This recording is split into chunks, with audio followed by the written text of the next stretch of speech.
dándole saludos a los que están aquí presentes y a los que van a estar viéndonos online también. El día de hoy vamos a estar viendo la porción número 93 y específicamente el texto de Hebreos 6 de los versículos 13 al 20. Entonces, vamos a estar recordando algo que el mundo constantemente trata de robarnos, es la certeza de la esperanza. Si vivimos en tiempos donde hay inestabilidad, donde todo lo que parecía firme pues va a dejar de serlo, se va a tambalear, sistemas que colapsan, promesas de seres humanos que fallan, pero nosotros vamos a estar viendo hoy una promesa que no falla y que nunca va a fallar. El autor de Hebreos nos lleva de la mano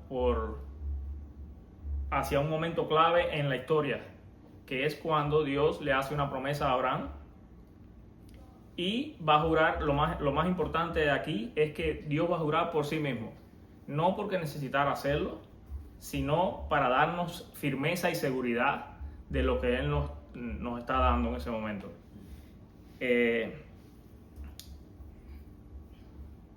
Esta promesa no solo fue dada a Abraham, sino que también fue escrita para nosotros, los que decidimos seguir y confiar en el Mesías.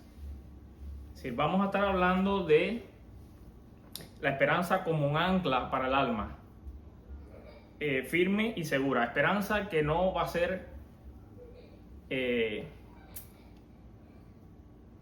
basada en emociones, sino en resultados simplemente visibles.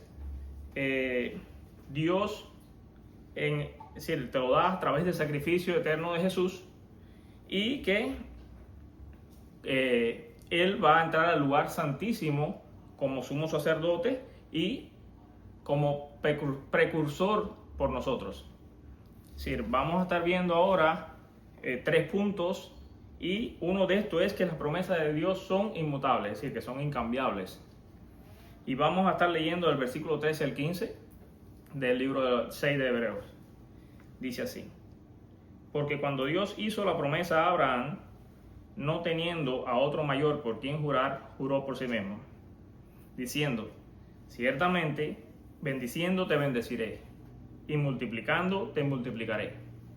Y así, esperando con paciencia, alcanzó la promesa. Es decir, aquí vemos algo fundamental, que es que Dios no solo hace una promesa, sino que Él te va a hacer un juramento y lo va a jurar por su propio nombre. Es decir, para que no hubiera duda, que no existiera, por así decirlo, alguna casualidad. Él te da la promesa y eso va a estar confirmado ahí. Mira lo que va a decir Génesis, que nos lo va a estar recordando en Génesis 22, del 16 al 17. Te dice: por mí mismo he jurado, declara el Señor, por cuanto has hecho esto y no me has rehusado a tu hijo, el único. De cierto te bendeciré grandemente y multiplicaré en gran manera tu descendencia como las estrellas del cielo y como la arena que está a la orilla del mar. Y tu descendencia poseerá la puerta de sus enemigos.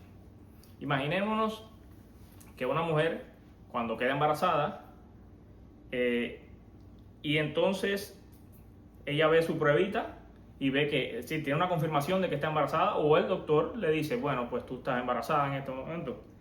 Desde ese momento, esta mujer va a tener una certeza de algo que no va a ver, pero sabe que está ahí. Entonces, a partir de ahí, ella va a empezar a experimentar pues cambios en su cuerpo, cambios hormonales, cambios en su físico. Ella va a empezar a comprar cosas que necesita para el bebé, va a empezar a preparar la habitación, a acomodarlo todo, porque tiene la certeza de que hay algo que no está viendo, pero sabe que está ahí.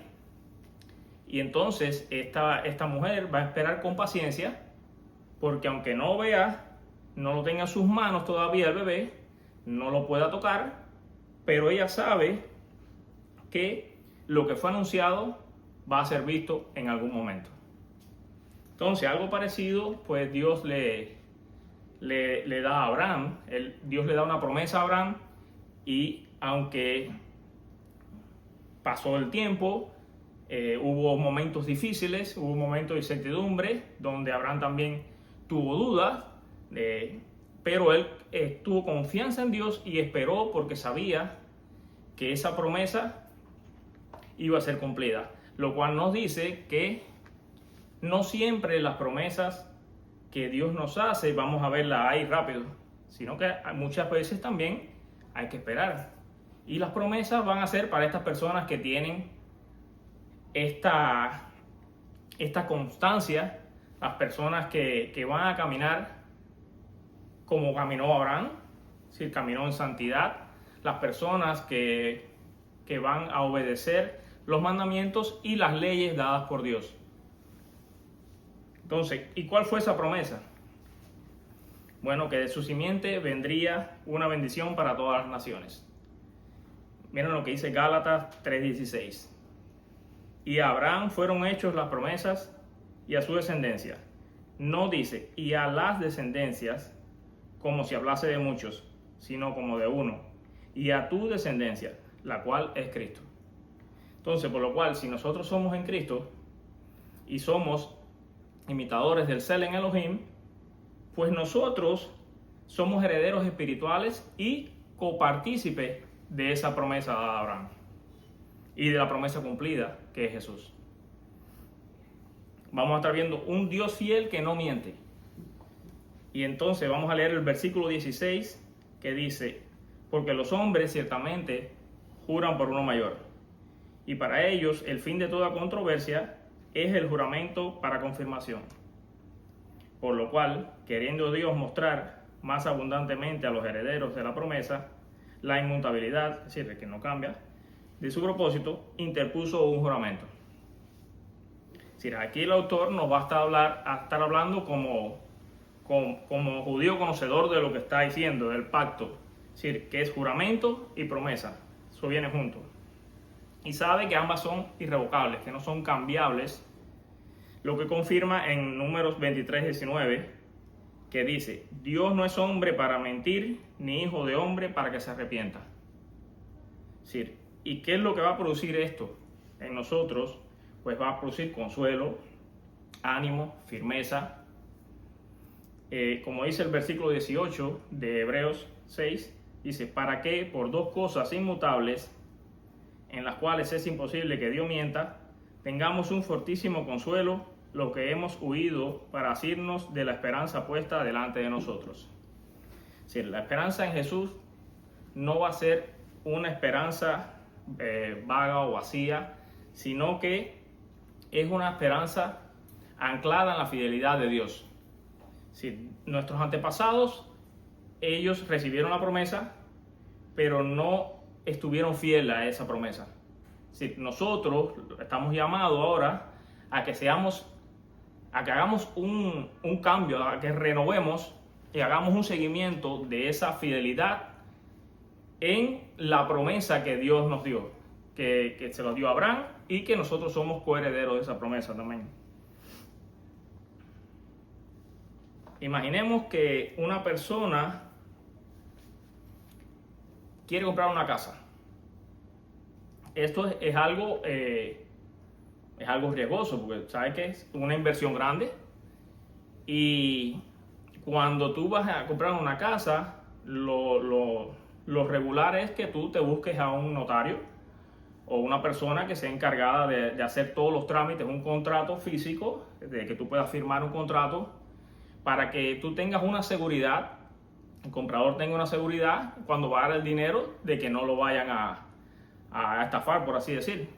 Sino que tienes que tener algo que te dé un poco de seguridad en ese paso que vas a dar, porque es un paso un poco arriesgado, ¿verdad? Ahora, tú te imaginas que ese notario sea el creador del universo, que él no necesite que firmar un papel, sino que él te dé su palabra y jure por sí mismo que eso va a ser así. Ya eso es algo diferente, porque no es que venga Pepito de la esquina a decirte, ok, yo dame el dinero. No, es el creador de los cielos y la tierra que te está jurando por sí mismo, Eso ya es como decimos en Cuba, pues eso le pone la tapa al pomo. Ya eso es un contrato más que suficiente. Entonces, es lo mismo que Dios le dio a Abraham. Es decir, él prometió y además juró por sí mismo. Y así para que tú y yo tengamos un consuelo y una esperanza de que podemos confiar incluso cuando todo lo que esté a nuestro alrededor se tambalee, no esté acorde a lo que Dios nos manda a que hagamos. Como un tercer punto vamos a estar viendo la esperanza que penetra el velo. Y para eso vamos a leer los versículos 19 y 20. Dice así: la cual tenemos como ancla del alma, segura y firme, y que penetra hasta dentro del velo, donde entró por nosotros como precursor Jesús, hecho sumo sacerdote para siempre según el orden de Melquisedec. Aquí está la parte resumida, la parte gloriosa ya de este texto, de pasaje. Es decir, la esperanza en el Mesías no va a ser solo que nos consuela, sino que nos conecta con el lugar santísimo. Recordemos que el velo era lo que separaba a Dios del pueblo, primero en el tabernáculo y después en el templo. Entonces, pero por medio del Mesías nosotros vamos a tener un acceso directo a Dios. ¿Sí? Porque Él, con el sacrificio de Él, pues ese velo se rasgó. Y ya entonces esa barrera que iba a existir entre Dios y el pueblo, pues ya no iba a existir más. Porque Él muere por nosotros. Él no es solamente nuestros sacrificios, sino que es nuestra ancla que nos va a estar dando ese acceso directo. Este pasaje nos recuerda a Yom Kippur, que recordemos que cuando el sumo sacerdote tenía que entrar al lugar santísimo, pues ¿cómo iba ese sumo sacerdote? Pues muchas veces tembloroso, con miedo, porque sabía que podía morir y iba a ser su último momento ya, porque no dependía, ya Dios era el que estaba en control de todo y él pudiera que no saliera vivo cuando entraba al lugar santísimo. Pero Jesús, él viene y no entra al lugar santísimo. Él al morir ya entra al lugar santísimo, pero ya al lugar santísimo entró una vez y para siempre, para el lugar santísimo celestial, para representarnos a nosotros ante Dios, ante Él mismo, y para ser el que vaya abriendo el camino, es decir, para crear morada para los que sean dignos de Él. Mira lo que dice Hebreos 10, del 19 al 20. Así que, hermanos, teniendo libertad para entrar en el lugar santísimo por la sangre de Jesús, por el camino nuevo y vivo que Él nos abrió a través del velo, esto es, de su carne. Entonces, este acceso no iba a ser un acceso místico, sino que su iglesia va a tener un acceso directo a Dios, como mismo ya dijimos, al haber ya el velo haber sido quitado, pues ya esa separación que había en ese lugar entre el Dios y el pueblo, pues ya no iba a existir más. Entonces Jesús va a llegar a ser nuestra ancla en ese acceso con Dios. Tenemos que estar ahí anclados a Él. Es como cuando un barco está en medio de una tormenta, que sabemos que las olas, los vientos, pues te pueden mover el barco, lo pueden hundir, pero el barco tiene un ancla. El ancla va a estar debajo del agua, tú no la vas a ver. Pero si ese ancla está agarrada de una piedra, de un arrecife, de algo bien duro, pues por más vientos que vengan, por más agua que ola, lo que sea, pues no te va a mover ese barco, no lo va a destruir. Y entonces así tenemos que estar todos nosotros. Tenemos que estar bien agarrados a esa ancla que es Jesús, para que cualquier viento que venga, cualquier tempestad no nos saque de nuestros caminos y podamos seguir estando fiel a esa promesa, a su promesa.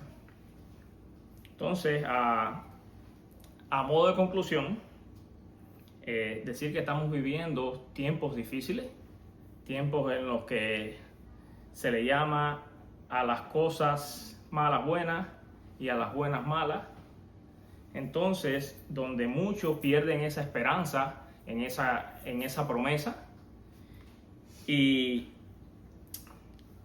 tenemos que estar claro que Dios juró por sí mismo que Él iba a estar ahí, que no es un juramento simple, sino que es algo que tenemos que tener siempre presente. Esa esperanza tiene un nombre, Yeshua HaMashiach, es decir, Jesús el Mesías. Y Él es el cumplimiento de esa promesa hecha a Abraham, el mediador del pacto profetizado por Jeremías en 31:31, y que Él es el que entra hasta el velo y nos da esa representación ante Dios. Entonces, ¿qué debemos hacer? Pues no retrocedamos. Tenemos que estar agarrados a esa ancla todo el tiempo. No podemos poner nuestra mirada en las cosas terrenales, sino que en las cosas celestiales. Recordemos que donde está nuestro corazón, ahí va a estar nuestro tesoro. Pues nuestro corazón tiene que estar mirando siempre a lo celestial. Y recordemos que nuestra esperanza no es algo, sino es alguien, Jesús. Entonces, toma estos textos como fundamento para tu vida, aplícalo, practícalo en tu vida, que nuestra emuná no tambalee, que nuestros corazones estén anclados en su fidelidad y que vivamos cada día como dignos herederos de la promesa que Dios le dio a Abraham. Bendiciones.